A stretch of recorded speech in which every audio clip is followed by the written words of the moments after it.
Hey, what's up, folks? Welcome back to On Texas Football, and welcome back to the Winning Drive, the prime time edition. I'm lifetime Longhorn Ride Babers, pleased to be joined by a lifetime Longhorn, but also a national champion and newest member of the On Texas Football family, lifetime Longhorn Marcus Myers, joining us as well. Also joining us, our own coach, former high school football coach at Vernon, Capel, Brownwood, Belton, Rotan. Also played college football at Abilene Christian, coached there as well, and was on the staff at the University of Texas for multiple head football coaches. And these days, you can catch his work at right there, ShipleyRanches.com. It's our own coach, Bob Shipley. What's going on, Coach? How you doing? Hey, Sandman's got it going on. OU sucks. That is the right idea. It is Texas OU week at 7:22. No matter what time it is, OU still sucks. It always will. Get your mind right. All right. So we'll get into, of course, Texas OU game. We'll dive into the matchup. Sark spoke to the media. We'll get into what Sark had to say. But the availability report will lead off things, and we'll talk about the big news coming out of Norman. But first, you guys throw out your questions, comments. We'll try to address as many of them as we can. Super chats, you guys know how it works. Always jump to the front of the line, and you can interrupt the show at any time. Marcus, what's going on, brother? How you feeling? I'm good, man. I'm good. You know, I got to do a little pinch in this morning for Bobby, so I'm ready to go, man. Like we're finally here to the weekend. It's not a whole lot of hours left, so I'm excited about it, man. I'm interested to see what the guys put out there on Saturday. Yeah, man, no doubt about it. I think we all are. And let's start with it, Matthew. Let's not bury the lead. The availability report is out already, and some things have changed. Yesterday, John Mateer was listed as questionable. And today, ladies and gentlemen, he's probable. All that hype, the propaganda that we saw on social media, looks like and there was a little that it was some substance to it. A lot of people thought like, nah, that's just, that gamesmanship. The OU's trying to hype it up. They want Texas to have to prepare for both quarterbacks, and all that could have been true as well. But it does seem like John Mateer is going to play. I'll tell you, when I started thinking about it, I was talking to Fozzie Whitaker, and he does games for ESPN, does stuff for SEC Network. He's doing a great job, by the way. And he told me he did that Oklahoma Kent State game. Yeah. And Marcus, and you got, Coach, you know this, right?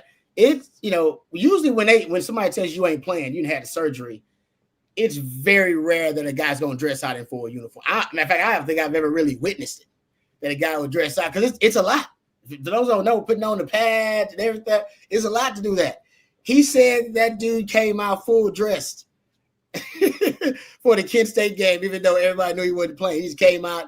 He built a little different. Like most guys I know, like, now I'm gonna wear sweats on the side. And I think he changed something. They said for the pregame, he came out in uniform.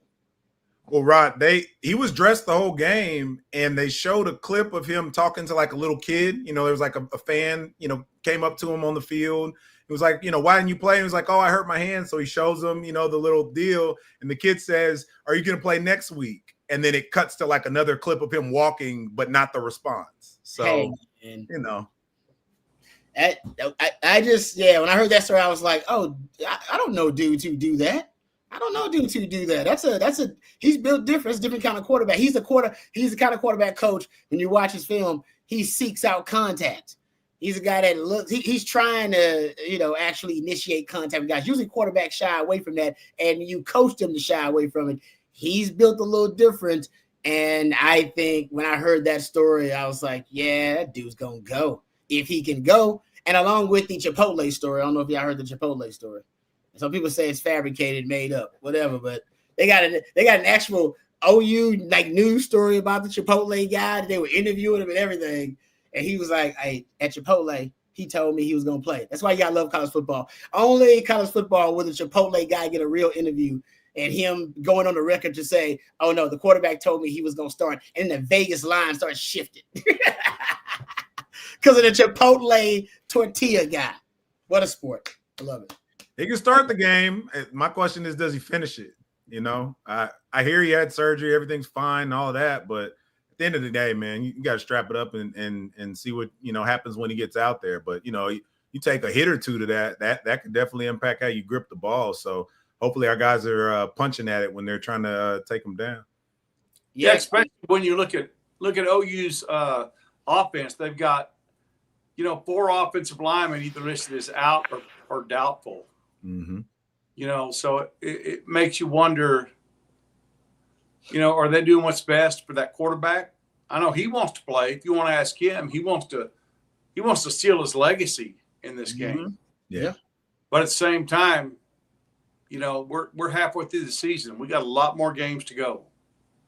So Coach, that's a good point, Coach. What would you do, Coach? You probably been in. No, I always do what's best for the player. We were playing a 3rd round game one time against Wembley. I had my quarterback. I thought he might be available that game. It was a question time right until the game started. And they said, we don't think he's ready. I said, okay. Well, we lost by like 3 points that game.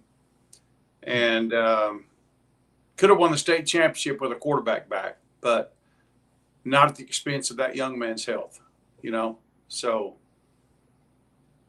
of course, the stakes are a lot higher in the SEC than they were back in 4A football in Texas. 3rd round playoff. Yeah, but still, though, you're talking about his throwing hand, and he's got NFL aspirations. I haven't looked at a lot of. I'm usually kind of a mock slut. I'll look at anybody's mock draft. There are mock drafts that have this guy, potentially a 1st round pick if things continue. Now, like I said, there's a lot of football to go. He's got advisors now around him and representatives and agents around him now. So it'll be interesting to see. So I'm sure he's got a lot of people that are willing to give their counsel on this specific issue. But from what I hear, he just got that dog in him, man. You got that dog. It's all right. You want to go? Okay. Yeah. Let's beat him with John Mateer. I don't care. I ain't scared. No, I'm with Coach on that. Yeah, I agree. Yeah. He's got to. Could the injury isn't the injury going to affect his throwing? That's why I don't know about y'all. Like, I just struggle to see even like the healing of some sutures, like it just, it doesn't, it almost seems like it was only 14, 17 days ago. I don't know how long it's been since the surgery, but to me, it just seems like it would be a stretch to imagine that he can get through a full game, especially this game.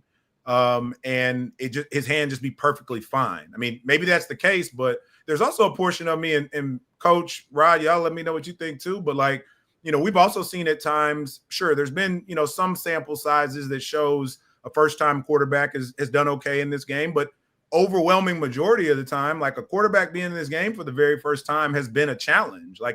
It's a very different environment than anywhere else in college football. So that's been part of why I wanted him to see him in the game is I want a guy that hadn't been in it before. Well, I know Hawkins isn't as good, but Hawkins played last year, so he's at least seen it. Arch ain't really seen. Arch has been backup for it, but he ain't played in it either. Nah, that's true. That's true. Well, Caleb Williams is one young man. That's why I didn't mention his name. Caleb came in the middle of that game and saved the day for the Sooners. Yeah. I don't know that they have a Caleb Williams back there. Yeah, you're right about that. It's it's interesting, because I'm with you. I agree with you about the veteran thing in the quarterback. There's no doubt. I used to have the number, and I'll go find it in my research. But there's an overwhelming advantage for the quarterback who has experience in this game. But right now, that's kind of a toss up. Yeah. One other thing I'll throw out there, because the O-line coach. Interesting, you bring that up. They got 3 O-linemen listed here that are out. They only got 1 O-lineman that started and finished every game, guys. They've had a lot of rotations on that O-line, a lot of rotations and a lot of injuries on the O-line. This game, basically, because it is such a line of scrimmage game, I think the number that my man Jeff Howe gave me, the winner of the rushing battle is in the last 28 matchups, 25-3. The winner of the rushing battle. It's a line of scrimmage game. Both of these O-lines are a little sus. Well, Texas is definitely suspect. But Oklahoma's got some issues as well because of just kind of instability, injuries, lack of continuity. Whichever O-line comes together and has the best performance in this game, you probably can easily lay that down and say that's the team that's going to win it. I think that's a great point, Rod. Which offensive line will answer the bell? Yeah. Which offensive line will show up? The one for Texas or the one for OU? And that will determine the winner of this game, as you mentioned, in my opinion.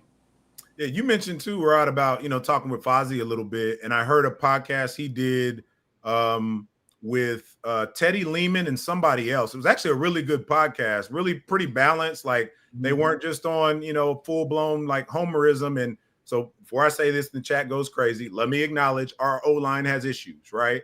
But if you listen to Teddy Lehman and the other Sooner host of that show, they are very concerned about their offensive line as well.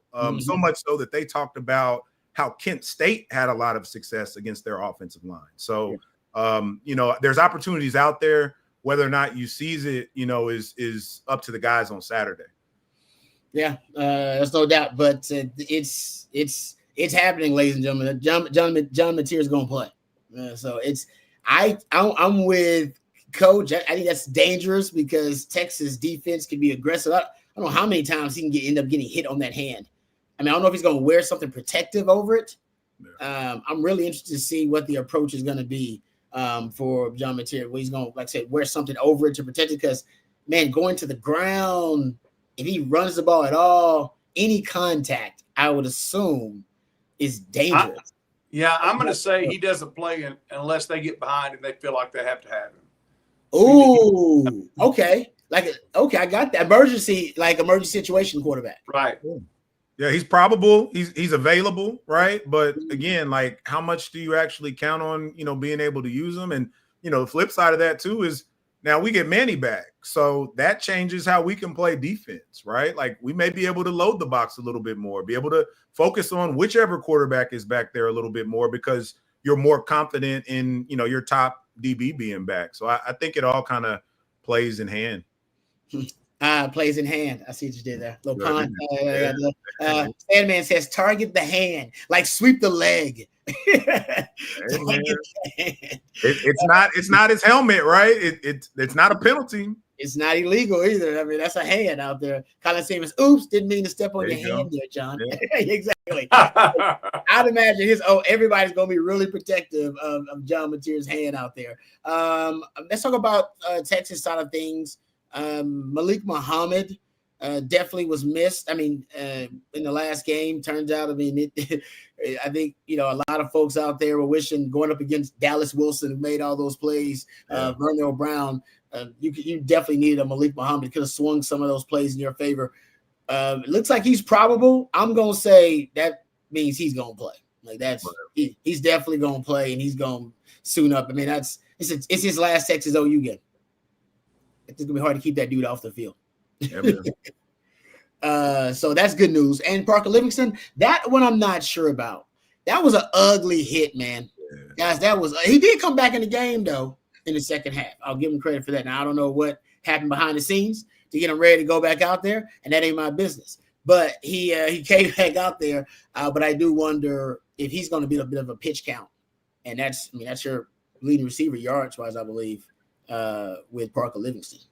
So I think he'll probably try to go too, even if he's on a bit of a pitch count. I mean, some of the young receivers got to step up.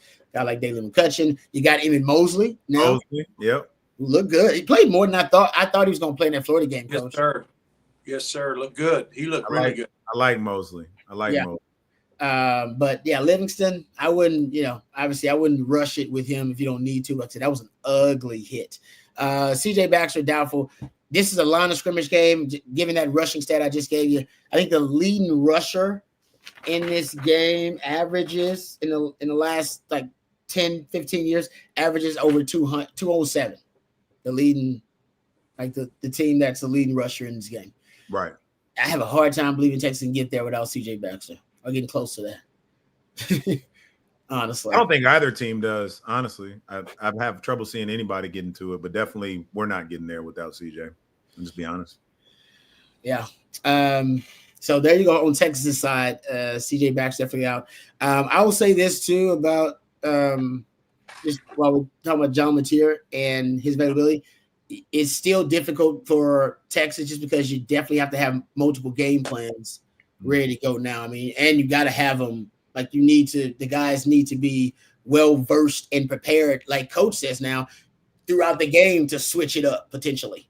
They may decide situationally to bring in material for stuff. Who knows? They may have a material package. They may decide to just go with them all together. They may have a Michael Hawkins package when it comes down to like we have now. Now they actually do have both options available. So that is also something to keep in mind. That's going to be a bit of another challenge for Texas too. All right, let's thank our first sponsor of the evening. Let's thank our friends over at Von Lane, and we'll get to some of the super chats and some of the other topics. Let's thank our friends at Von Lane. We appreciate their ongoing support of On Texas football. Folks, you got to travel around this great state and just around the general region. Well, Von Lane is a great way to travel, a luxurious way to travel. This fall, you've got places to be. Texas football at DKR, the Red River Rivalry, of course, happening this weekend. NFL Sundays in Houston and in Dallas, plus ACL Fest and Austin F1 races coming up later this month. Why waste hours at the airport or stuck behind the wheel? With Von Lane, you just walk into a hotel terminal, check in within minutes, and you're on board. No TSA, no hassle. Settle into one of just 22 oversized first-class seats. Stretch out, recline, and enjoy complimentary Wi-Fi, snacks, and drinks. And if you want a beer or a cocktail, hey, it's simple. They've got you covered. Travel is open now through December, so book today for game days, concerts, or even Thanksgiving and Christmas holiday trips as well. Visit vonlane.com. That's VONLANE.com, and use the code OTF25 to save $20 off your first ride with Von Lane. Von Lane, private jet on wheels. And yes, Sarah O, thank you very much. She's always consistent, and I appreciate it. Like and subscribe, hit those buttons. I should say that more often, and I do not. I don't think I ever say it, but I see Sarah O always champion it for us, so we appreciate you. All right, let's get to a couple of super chats. CB says, Rod, memories of the 1999 Red River Shootout 26 years ago today. Man, I'm getting old. Is that 26 years ago today, CB? Yeah, man, that was the Mike Leach. Coach, the Mike Leach dummy script game, and my only win over Oklahoma. Actually, Mike, that was the dummy script game. I believe it's a young Oscar Giles, a young Tom Herman involved in that too, where they're the ones found the actual dummy script that Mike Leach dropped out of his pocket whilst walking around the field at the Cotton Bowl, and Texas fell for it hook, line, and sinker, and went out there and called the first out, I guess, series or two, looking at that damn game plan, thinking, man, are they audibling at the line of scrimmage? They must be changing these plays.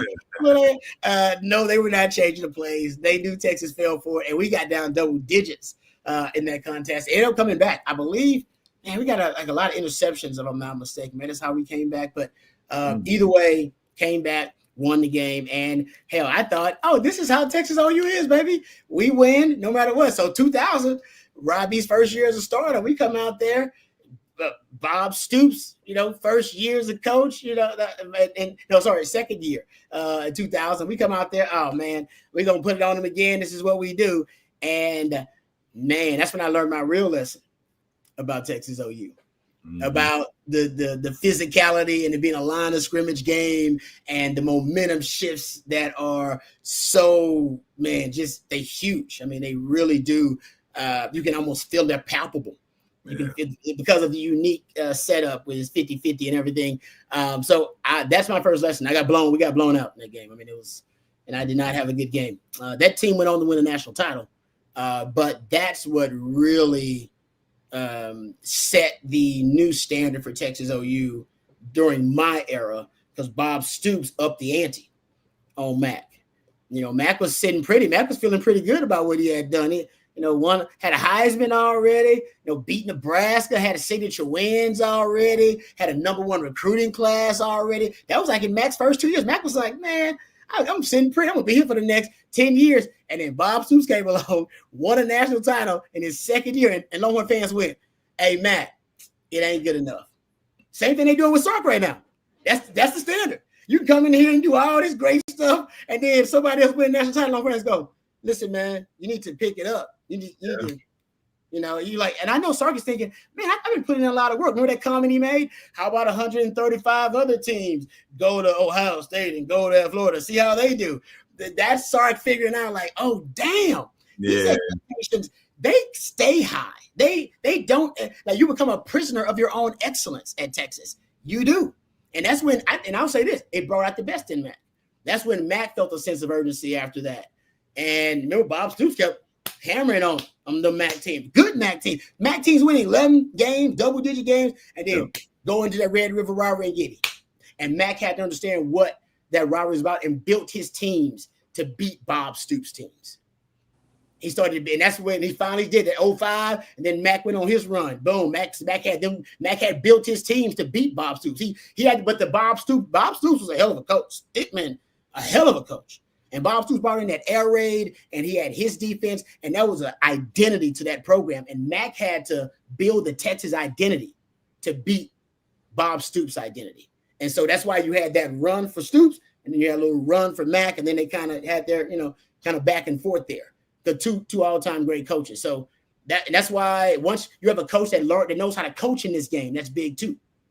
For a while, I don't think Mac knew how to coach in the game. And then Mac figured out, like, okay, I got to answer. Momentum shifts are big. I gotta have dogs on my team. All this, I got to build it with a certain type of personality type, and that can go up against Bob Stoops. Bob Stoops guys were mentally tough, and they honestly, dog, they were a bunch of dogs. Like straight up, like them early 2000s Bob Stoops team, man, they were some hungry dogs. They won it in his second year. And then Mac did it. So I always say Bob Stoops brought out the best in Mac. There is no Batman without Joker. And Bob Stoops was his Joker. There you go. That's me, CB. Long way of saying that's my 99 experience. But we built on it. I never ended up beating OU after that though. So my heart still breaks around this time. And we had him in 2002. Damn. Had him down double digits. Still couldn't finish. Yeah. Momentum shifts. I ran a pick six back to the house. 0-2. I thought, Coach, that's it. Even in my mind, I'm like, man, we about to finish these mofos. Let's do it. And very next kickoff, they ran, I think, all the way down to like the 7-8 yard line. Adorian ran them down. Yep. It was Adorian that ran them down on that kickoff. All that momentum was gone. Done. Yep. It was like it never happened. I want to say they went in and scored, if I'm not mistaken. It's like it never happened. You have to answer in this game. If you don't answer, you will get blown out. As Sark learned about it in 2021. The momentum was all on his side until y'all brought up Caleb Williams came in, and then everybody felt the momentum shift. Like, what? Something happened. What's going on? Something happened. Damn right, something happened. Momentum all to Oklahoma, and then Texas couldn't find an answer for him. It was a landslide. Can't be on the wrong side of that. Sugarcane Daddy, not the crop. Thank you for the super chat. Says if Material plays and Texas still wins, what does that mean for burnt vegetables? Seems like he'd suddenly be under some heat again. What are your thoughts, Coach? You said you don't care if Material plays, bring it on. Let's say Texas wins. What does that mean for Brent Venables and his hot seat? Is it still hot there? He got a good start? I don't know that it has a lot to do with it for either head coach. If Mateer plays and Texas still wins, yeah, it could be trouble for Venables, especially if Mateer gets hurt in the game. He's going to have some hard questions to answer, and he's going to put it off on the doctors. But, yeah. Now, if Mateer doesn't play and Oklahoma wins, we got problems. And Brent Venables is sitting really pretty. But if Mateer plays and Texas still wins and Mateer gets hurt, it might be burnt vegetables. Well, I was trying to pull it up over here on my phone. I think, for them, it's as do or die, if not even more to a degree for us, because after we play them, they go to South Carolina, but then OU still has to play Ole Miss. They still have to go to Tennessee. Then they go to Alabama, and then they get Missouri at home all in a row. So, I'm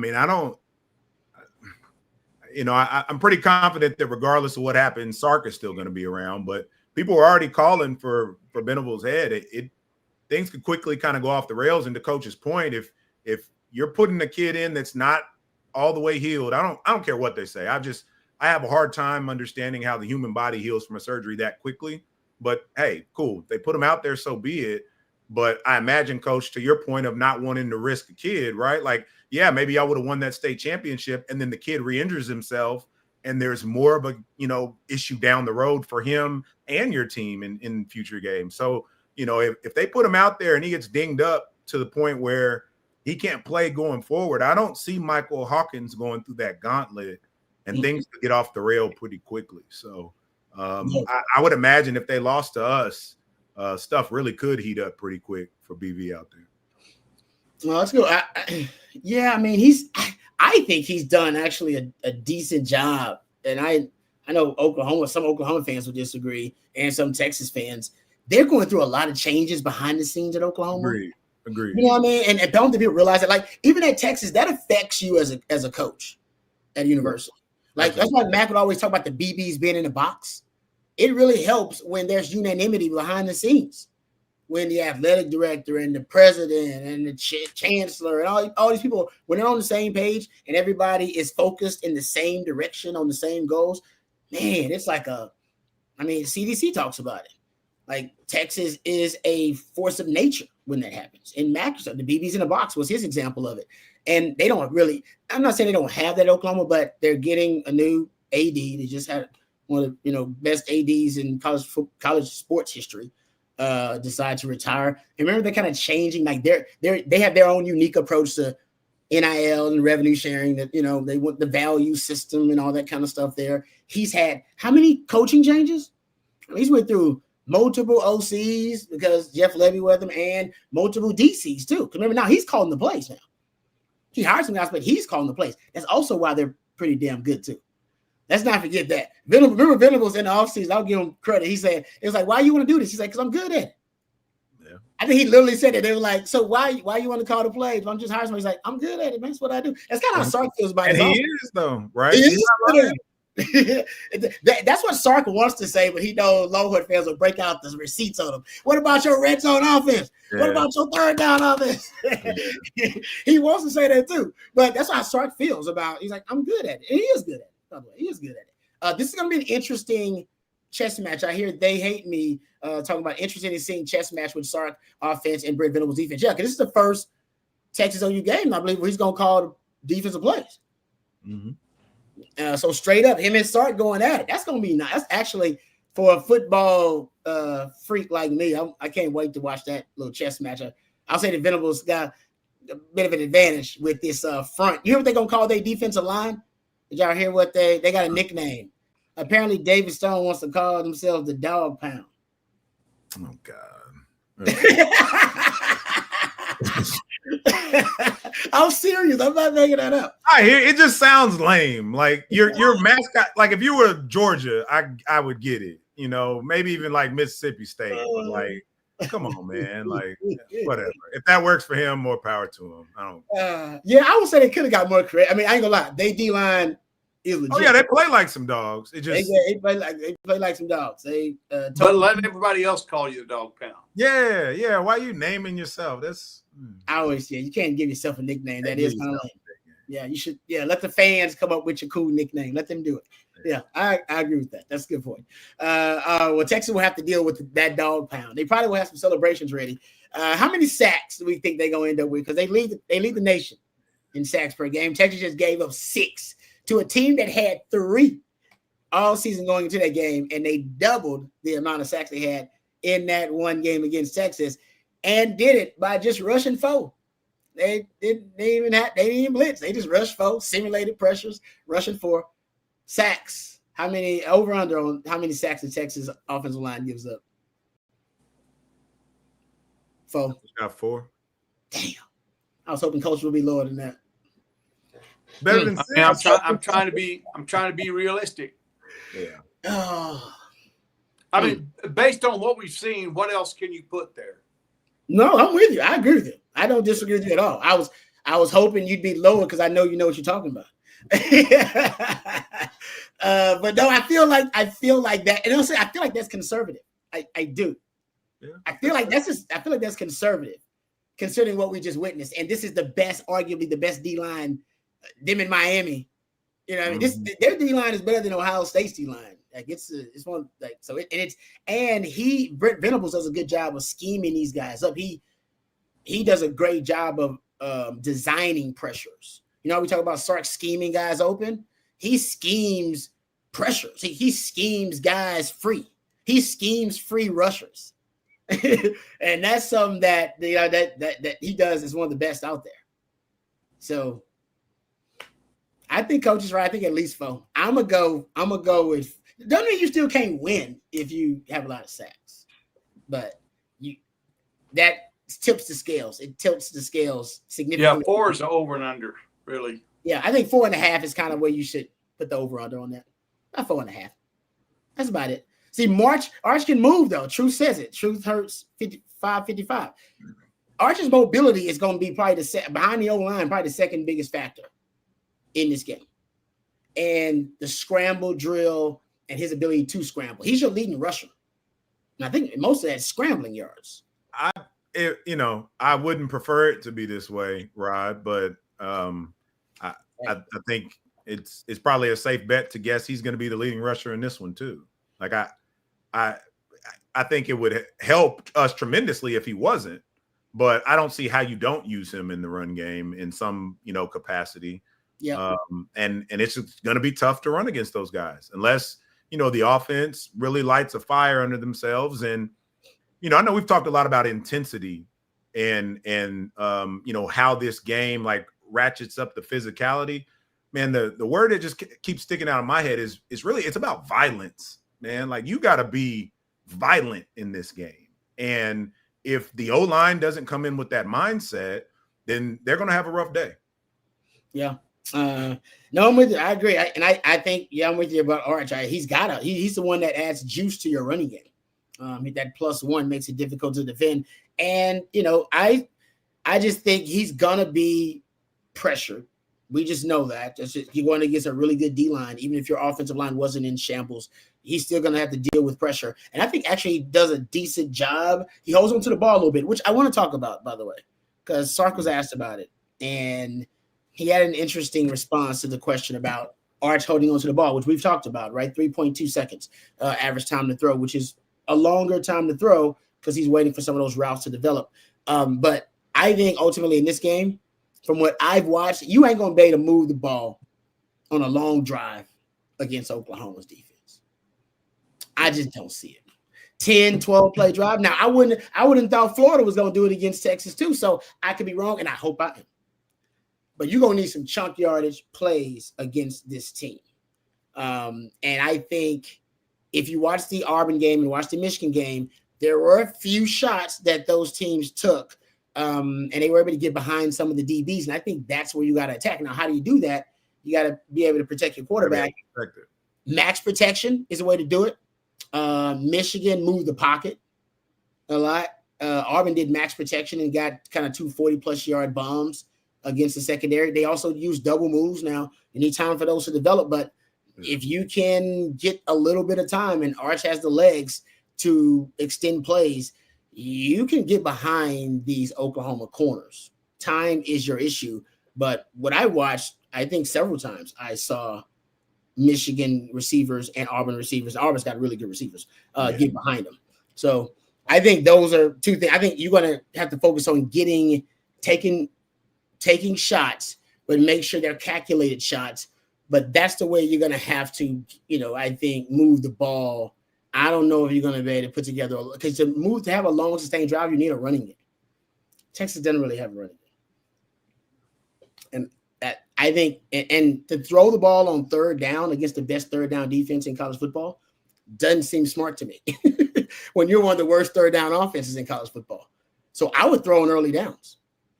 I would throw on first down. If you go look at the Michigan game, the Auburn game, they allowed, I think, 12 10-plus yard passes in both of those games combined. 11 of them came on first and second down. They allowed 5 20-plus yard passes. 4 of them came on first down. That's the best down to throw against Oklahoma. You try to wait to throw against them on third down, good luck. Good luck with that. I'd pray on it if I were you. You need to throw on early downs. Michigan, they had like a 25% pass rate on early downs early in the game, and they end up down early. Auburn, I believe, threw it. They were over 60% early down pass rate, and they ended up at least being competitive with them for a while. I know it sounds crazy because, your quarterback might be in harm's way, but Otherwise, you ain't gonna be able to move the ball on this team. Well, see, and I would hope that he would build in some shorter throws to start too, like some extended handoffs, if you will, right? Like just get you 3, 4, 5 yards here and there to loosen it up some, and then maybe you hit something over the top a little bit later. But to your point, Rod, like I don't think there's going to be a ton of extended drives. I think field position is going to be huge. Both you and Coach know it's also going to be really telling which side of the field you're on, and that's going to if you're backed up and you're in that, where the tunnel comes out in that typically OU side, like that's a little bit harder for you to make some of your checks and stuff versus if you're down there on the friendlier side of things. So all of that is going to, play a role in this game. And I think it'll just be which team, responds better, which one forces some turnovers and which one prevents them. Yeah. The turnover thing is big too. We'll get into that. And I want to talk about what you just kind of brought up, the short passing game, because Sark's he's been asked about it. Why don't you have more of those short quick passes? But let's thank another sponsor. Thank our friends over at Bingham's Bourbon before we move on and answer some more super chats and questions. This episode brought to you by good friends at Bingham's Bourbon, created by Grammy and Oscar-winning artist Ryan Bingham. As a matter of fact, we just had an interview with Mr. Bingham, and want to thank him for his time. He's great. He's awesome. He's rooting for Texas in the Texas OU game. For years, Ryan turned down offers to just put his name on any bottle. He instead insisted that he wanted a bourbon he could be proud of, one that stayed true to his Texas roots and where the music comes from. That's why he built Bingham's from the ground up, a Texas-certified whiskey made with 100% Texas-grown grains, distilled and aged in the searing Texas climate for a bold, unmistakable flavor. From the hands of local Texas farmers to the barrel to the glass, every drop is a tribute to the land, the craft, and the people who shape it. Bingham's Bourbon, proof that Texas makes a damn good bourbon, available now across the great state of Texas, and you can find details at binghamspirits.com. Thank you to Ryan Bingham for Ryan and his boys drinking it straight out there on the campfire. Woo. You say put some ice cubes or something in there? No, they're drinking it straight. That's how I do it. Coach. I drink them neat. I don't even use ice cube, just neat. Man, you're grown, man. You got hair on your chest, don't you? Drink from the bottle. I got a bar cart right here to my right. If I could stand over there, I'd show it to you. But Bobby's somewhere lurking. We probably get a text to Matthew all of a sudden, like cut the feed. But no, I can't believe you drink it just no ice cube, no nothing, no put no Coke on it, nothing. Just straight.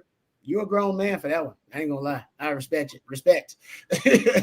I drink fruity drinks, man. I'm good on that. Coffee black, whiskey neat. That's it. I don't even drink coffee. I haven't had a drop of coffee probably in 30 years. I probably drank it when I was a teenager once. And then come on, man. I don't. It's just I don't like it. I don't like the taste of it. Number one, I can't stand the taste of it. But then I don't need it. Do I need coffee? That's fair. You're high on life. I don't need the coffee. I kind of wake up ready to roll, but yeah. And my wife loves. She drinks like 3-4 cups a day, so I understand some people they gotta have it. All right, let's talk about what you brought up there, Marcus, because the quote from Sark when he was asked about this, I thought was interesting because he was asked about basically the quick passing game, like why so many vertical routes in the offense now. The offense looks very different, basically. And we talked about this than it did with Quinn Ewers. Like, Arch, Chicks dig the long ball, and so does Arch. Right? That's what I always throw out there because we all knew Sark was going to modify the offense to try to elevate or at least highlight his strengths. And this is what Sark said about, that modification. He says, well, I think it all depends on what you're trying to do offensively. Arch is a guy who can push the ball downfield, and especially early in the season, we're trying to play to his strengths and do some things he does well. That sometimes requires holding the ball for an extra half second or so, which stresses the protection a bit. With Quinn, he was an elite RPO guy, and everyone used to criticize him for throwing so many balls at or behind the line of scrimmage. He said, what you try to do is find balance, the deep ball, the intermediate ball, and the short ball. Certain games or times in the season, you lean into one more than the other.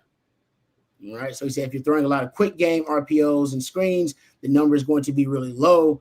He said it might be below two. He said, but if you're holding the ball and if you're trying to push it downfield or you're behind in games and scrambling around, the number might be higher. He's talking about time to throw. He said, ideally, you're probably in the mid twos. That's usually the average when it's all said and done. But I was definitely aware of the number. And I think he was asked about the 3.2 seconds as the average time to throw for Arch. Now, that's right. It was 3.1 prior to the Florida game, because I was talking about that, and that was one of the highest numbers in the country. Now he's at 3.2, which makes sense because in the Florida game, he was running for his life, and he held on to the ball, had a couple of scramble drill completions downfield, and I thought handled himself pretty well considering he was under pressure 59% of the time. So what are your thoughts, Coach? You've watched this offense. You know offense. What do you do here? Because he can't hold on to the ball as long as he's doing right now. 3.2 seconds is a little high. There should be more rhythm in the passing game, right? Yeah. So you're asking him to hang on to the ball for a half a second longer? Well, get your dang offensive line to protect for half a second longer. That's the issue. Yeah. It's like, well, it's okay. He's only got to hang on to it for a half second longer. Yeah, that's a difference in a clean throw and a guy hitting you right in your face when you're throwing it, or catching your thumb on somebody's arm in front of you, or a ball being tipped, or whatever. How about running your routes where they break a half a second sooner? How about that? That's a good idea.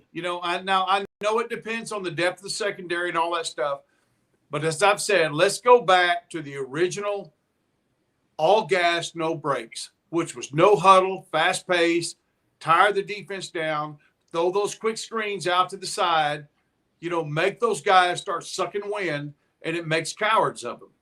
But we don't do that anymore. Maybe because we can't physically do it. I don't know. Maybe we're not in shape to do all gas, no brakes.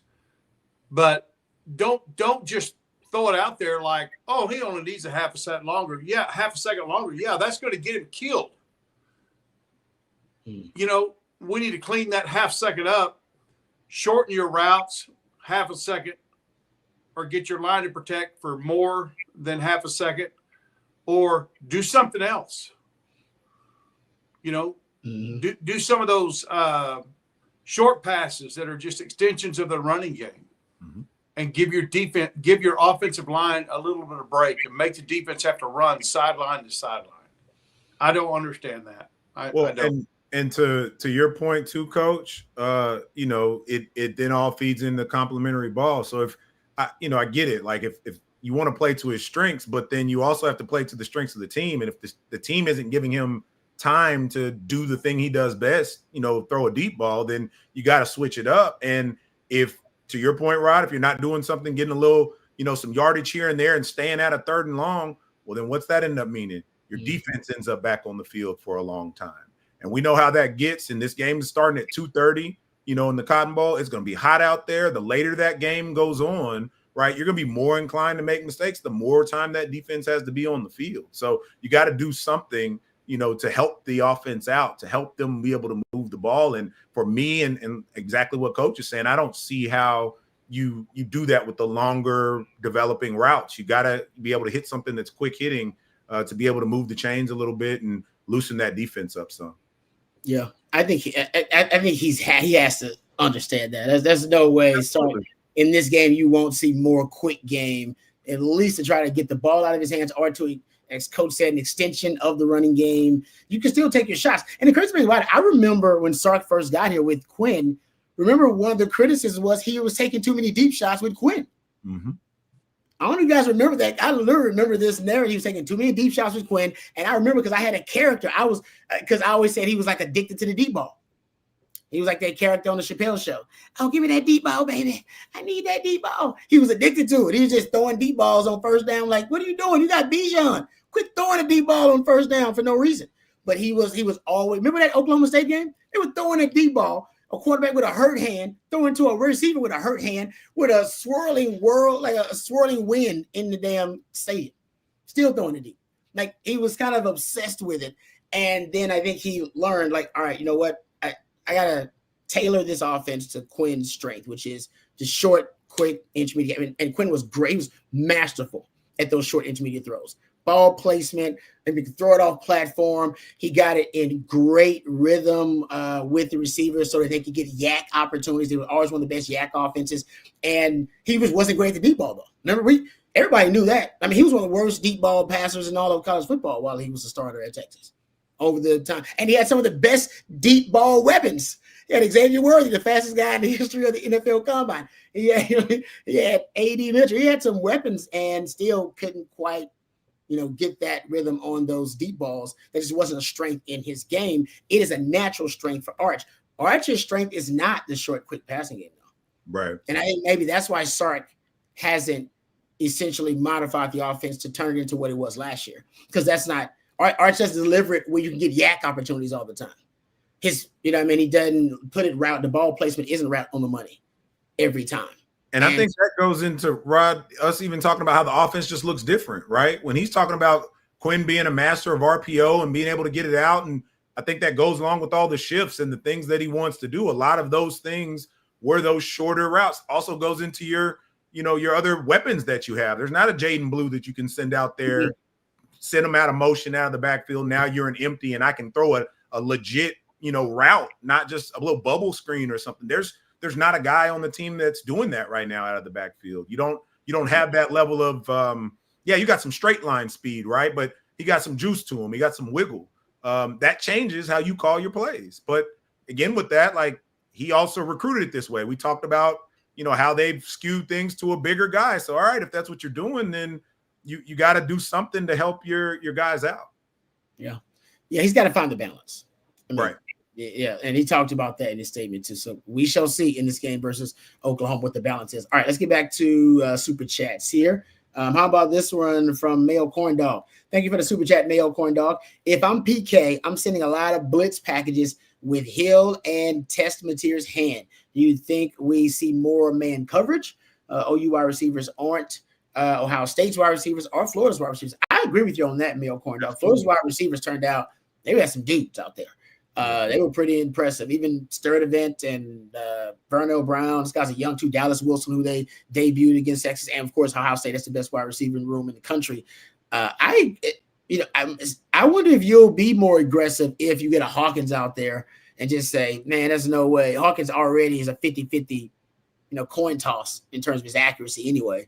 Why not make it really hard for him? And not give him easy throws if he's been practicing, the quick game and the short game. If Mateer's in there, let's test if he can be accurate with that hand. Mm-hmm. Let's see if he can put it into a tight window with that hand. Don't give him a wide window where he can just kind of throw ducks in there. Let's see if he can put it on the money. And don't let him throw it without being tackled. Yeah. That's part of the game. Hit him. I'm not talking about late hit. I'm talking about hitting the quarterback when he's throwing it like they were doing to Arch last week every other play. Mm-hmm. Well, and we talked about this too, just like they don't have the receivers that, Florida had, their offensive line isn't as good as Florida's. Now, again, I acknowledge we have our own issues, but there's, is one that I think you can test a little bit more and see if you can get something grouped. It doesn't matter necessarily about what some of these guys were ranked. Florida's offensive line played together really well. We haven't seen that from, OU's offensive line just yet. So make them prove it, make them prove that they can hold up. Yeah, because PK has not gotten, very exotic yet. Maybe he would have done that versus Florida, but the game got away from him too fast. So I just think he was playing catch up the whole game, just trying to adjust, which came a little too late too. So maybe this is the game where you see some of those exotic pressures. Maybe it's a game you see Anthony Hill on the edge a little bit more as a pass rusher. I would like that. I think that'd be great. You got to earn the right to rush the passer, though, to be aggressive and do all that, which means you got to stop the run. It should be an easy task. Texas should have the advantage in that matchup because Texas rush defense is good, even though they got exposed versus Florida. But Florida and Oklahoma, go look at where their rushing attacks are ranked. They're very close. They're both bottom 90 in the hundreds, right outside the hundreds. If you're looking at rushing yards per game, yards per rush. So if Florida can do it. But they don't have a Jaden Baugh. They don't have a Jaden Baugh. They do not have a Jaden Baugh. They do not have that. They got a John Mateer. If John Mateer looks like Johnny Mateer out there, then we got a problem. But yeah, you're right. They're good point. Jaden Bond special. I don't think we man, get he's a dude. He looked like it against he looks like an NFL running back. Absolutely. Yeah, no question. All right, back to it here. Justin with a super chat. Thank you, Justin. He says, Rod and Marcus, who were the coaches that got after y'all the hardest after a bad performance?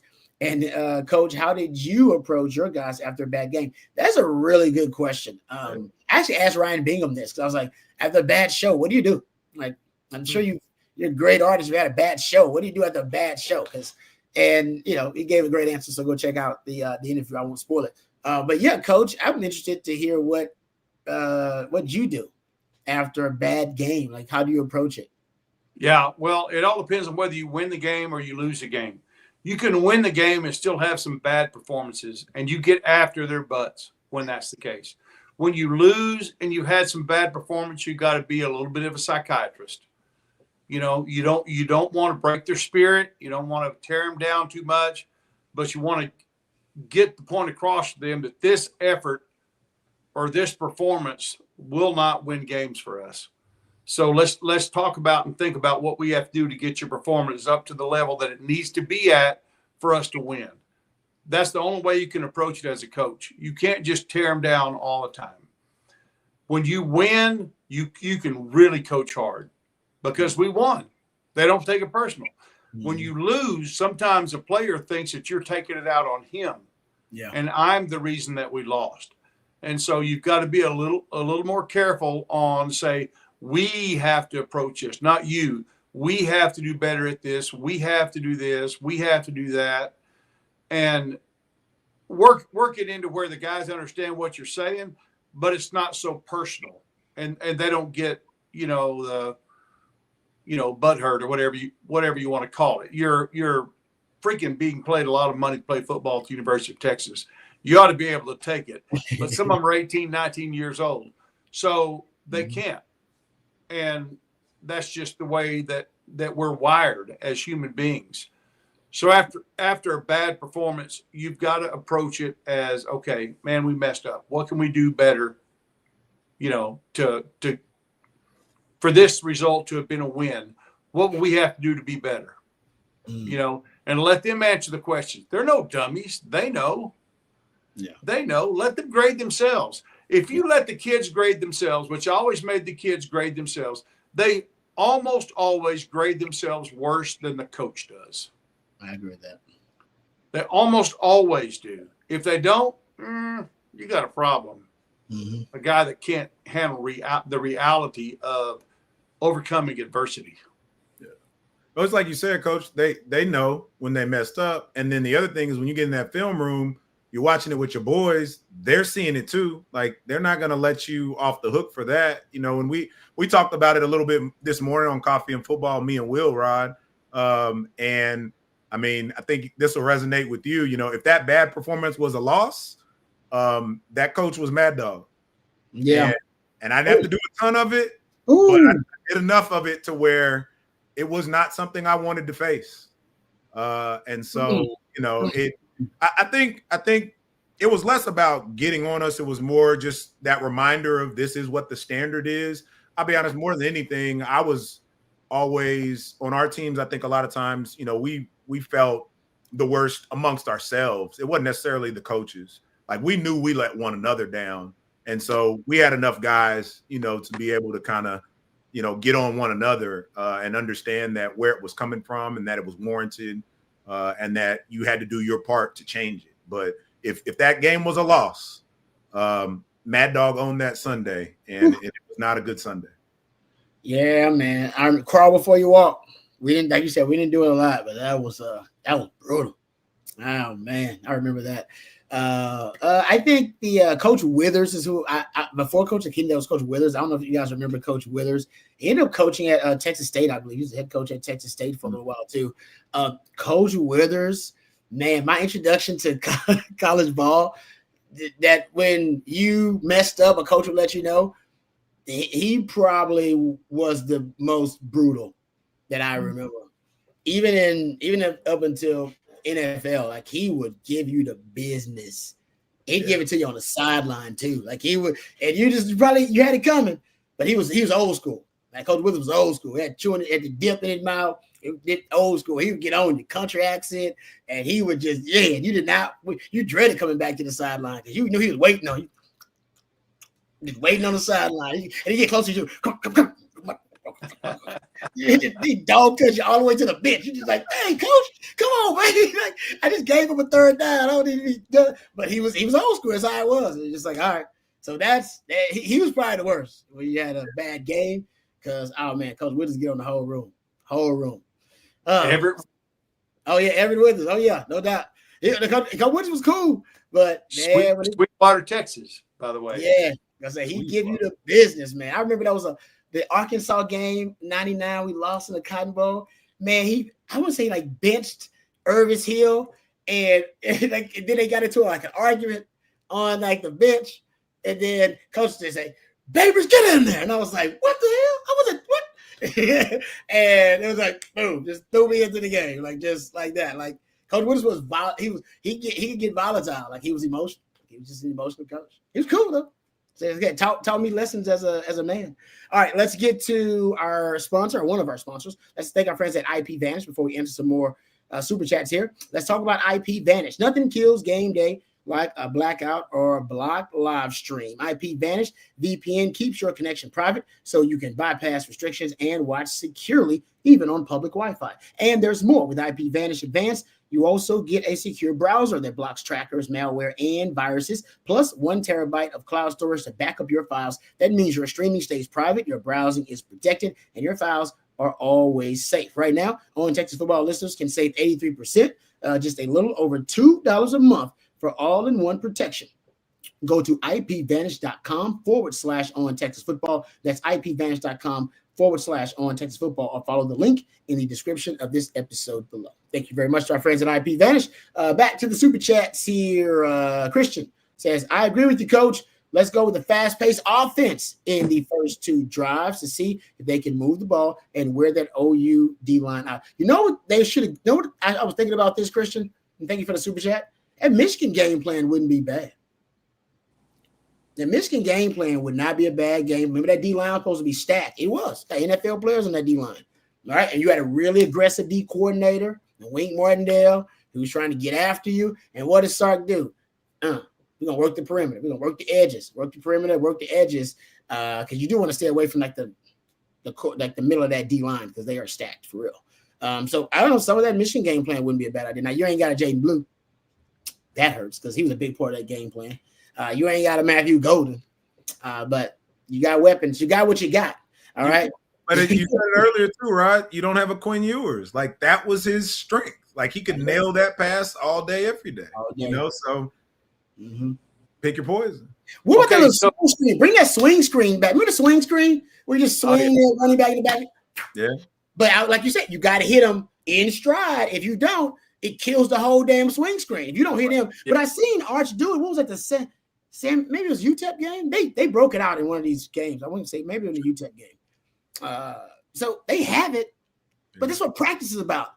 That's what development is. If Arch ain't good at that, he should be at least competent and capable at this point. That's fair. Okay, Rod, Christian, yes, I got a question for you guys. In your mind, for the University of Texas, is this a must-win game? Yeah. Yes. Okay. I agree. I agree. It is. Yeah. So just kind of put this back in your memory bank. What we see this week is who we are as a team. Because everybody that knows what's going on with Texas football knows this is a must-win game for us to have a chance to get in the playoffs. All right. So why would you leave anything off the field? Why would you save anything? So you better have your best dang game plan defensively and offensively that you've had all year. Pull out all the stops to win this game. This is a must-win game. And if we don't win this game, we're going to look back and say, why didn't we win this game? Well, what did we change offensively? Nothing. I mean, you know, that's what it's going to come down to. You know, this is a must-win game for us. We know it. Yeah. The thousands of viewers we have know it. The coaches have to know it. So the proof is going to be in the pudding. We're going to see what we put on the field Saturday is our coach's answer to a must-win game. Oh, I love it. Yeah. So that's kind of a judgment on Sark. It is. Yeah. Your game plan should be one of desperation and urgency. You don't keep anything in your hip pocket. Yeah. You don't hold anything back. You bring what you got at your best. Throw out everything you got. It's a playoff game. It's a playoff game. Because if you don't win this game, it ain't going to matter later on in the season when you want to pull it out because you're already behind the 8 ball. I love that, Coach. Treat it like a college football playoff game. I don't disagree with Coach. I absolutely agree with him. Let me say that. And this game is always that, or it should be. Yeah. Like for the players, it should be. Yeah, that's how you should play the game. I mean, again, I don't want to forget the fact that we embarrassed these guys last year. What happened the year after the last time we embarrassed them? Right? They came out with their hair on fire. Damn right. So I think it's just, to me, I saw somebody in the chat say it's the biggest game in 20 years. No, it's not. Every year that this game is played, it's the biggest game of the season, or it should be played that way. And where I absolutely agree with Coach is if you don't go out there and play this game on Saturday like it's that, then that tells us kind of what this team is about. I agree. It's well said. Matt with a super chat here says, Rod, hindsight. Thank you for the super chat, by the way, Matt. Rod, hindsight, do you think it was a mistake getting rid of Jonte Cook now that it's clear we are missing playmakers like X-Man or Bond? Yeah, I mean, I don't think it was a mistake because sometimes this ain't the right fit, right? And they talked about that, not the right fit for us. And from what I hear, he's doing great. So it's a better fit for him and for Texas. But at this point, it is clear Texas do not. You brought up Jaden Blue. They do not have enough game changers. I always say there are certain guys who move the chains. And there are certain guys that change the game. And Sark had a lot of game changes early on, right? I mean, X-Man was game changer. Say what you want. Fastest man to come by can change the game quick. He did it to Oklahoma, remember? First game, first Texas OU game. Where they throw it out there. Little quick screen. Takes to the house. Game changer. Bijan, game changer. Right? Guy can change the game like that. Right now, it seems like you got a lot of guys moving the chains. Not enough guys that can change the game. So Ryan Wingo's supposed to be that. He has not lived up to that. All right, I want to throw you guys back into the decades in the past. In my lifetime, the first game changer I saw was Johnny Lamb Jones. Oh yeah, first game changer, Olympic gold medalist, 400 meters. Yeah, 4x1. The next game changer I saw at Texas that was a difference maker, Eric Metcalf. Eric Metcalf. Oh, I knew that. Eric Metcalf was like lightning in a bottle. You know, and you can just kind of look through the years as we've gone and we've had those guys. I don't know that we have one now. We've had them, whether it's Matthew Golden or whether it was Xavier or whatever. I don't know that we have one right now that we know we got to get the ball in this guy's hands so we can break this game open. Because nobody was going to catch Johnny Lamb Jones. Nobody was going to catch Eric Metcalf. Yeah. You know, they just weren't going to catch him. Yeah. And so, who is that guy for us now? I don't have an answer for you, Coach, because I'm not sure if there is one, because every guy you're talking about was special, right? Like, I mean, for me, that's your Jamal Charleses. There's not a whole bunch of him walking around this earth. Your Ramonce Taylors. There's not a bunch of those guys walking around, or at least, you know, not on this particular team. Your son, I mean, Jordan busted open some games. Hey, what was the kid's name from Pflugerville that returned a punt back for a touchdown against OU? James? Yeah. Yeah. Game breaker, man. Yeah. I agree. I've heard, you know, that conversation has gone on a lot. I do think some of these guys have a lot of straight line speed. I haven't seen on film in the stadium watching these guys a guy you can get the ball to, he gets some wiggle, and he puts legit fear in the defense. On any given play, no matter where he is on the field, you're worried about him taking it to the house. Yeah. And so that does change, you know, again, how you call your offense, because pretty much the entire time Sark has been here, we've always had a version of that has been a known commodity. For me right now, maybe the closest to it that I think maybe can grow to it would be a Emmett Mosley, but he's still different than those types. Like he's not, at least from what I've seen, I don't see him being the guy you throw, the quick bubble screen and he's out. I mean, even Rod, the kid from Miami right now, the true freshman, God, I forget his name. I mean, you see him, he's just bobbing and weaving in and out of defenses. And I just don't know if that's something that this offense has yet. I know some of the kids they're recruiting, does the Jermaine Bishop Jr. He's that type. That's why they're staying on Jalen Lott.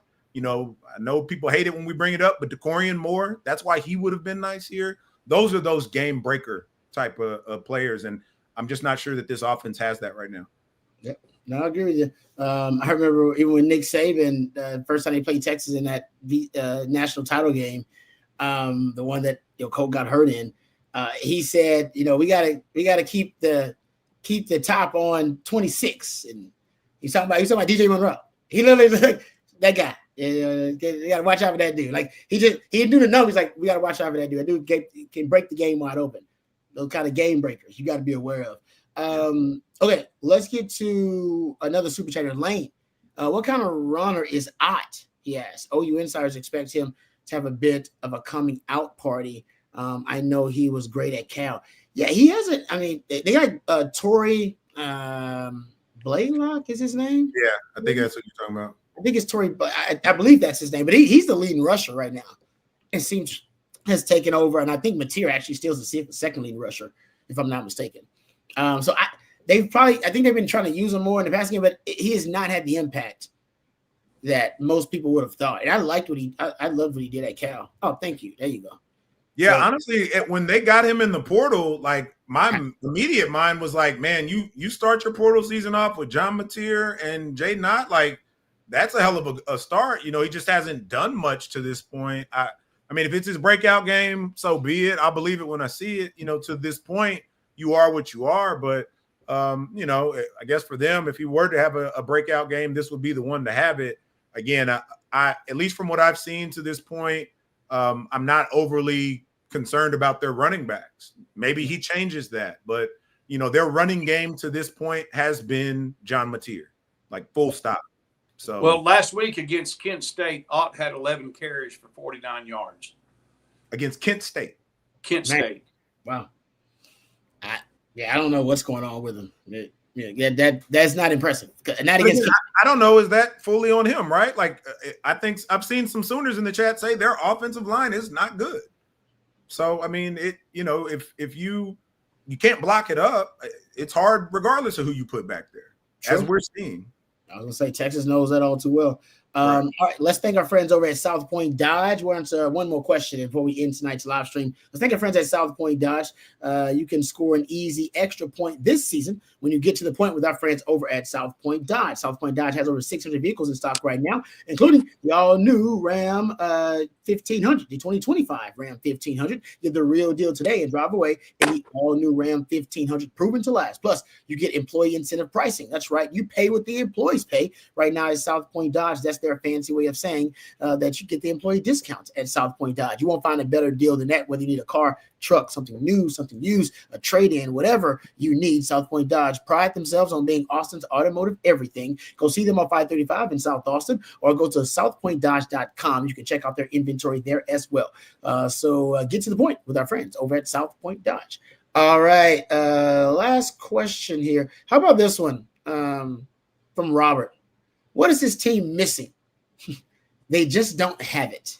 This is interesting. I'll say this, and I said it probably last week. They are more a collection of talent now. And we'll see if they start to gel as a team. But I agree with you. I see them more as a collection of talent. We know there's talent there. They're paying for it. They're literally paying for the same guys that everybody else around the country wants, but they haven't gelled as a team, which is why they're bad in some situational football, like third down and red zone in critical areas. The penalties, they're very undisciplined. They don't execute really well at a high level. They seem kind of immature in that aspect in terms of execution. So I think ultimately they seem to lack passion a little bit too. I'm not gonna lie about that. Like I don't see enough guys with enough of juice and passion. I don't know who out there is nasty. Like who is the guy that's gonna just be like, just dig their, hand and heels in the dirt and like they're gonna go get it every single play. Like that, I don't see the guy that you're describing has the relentless motor that the ball's going to the other side of the field and he's chasing it down from the backside. And I'm not saying that they don't have the guys to do it. I'm just saying you don't see it consistently enough and frequently enough to say that's a characteristic of the team.